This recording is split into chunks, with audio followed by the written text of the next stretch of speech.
natin ang mga pinakamainit na balita sa larangan ng showbiz. Ihatid natin ang ating anchor. Pasok! Carlo, formal lang ipinakilala ng network ang dalawang babaeng talents na maging bahagi ng ilang programa sa integrated news ang public affairs at maging sa entertainment.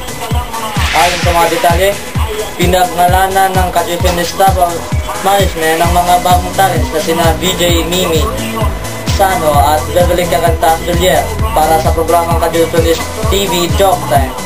Pumayag sina Sano at Julier na maging bahagi sa taping ng nasabing programa para sa ilang mga jokes sa Tagalog at Cebuano.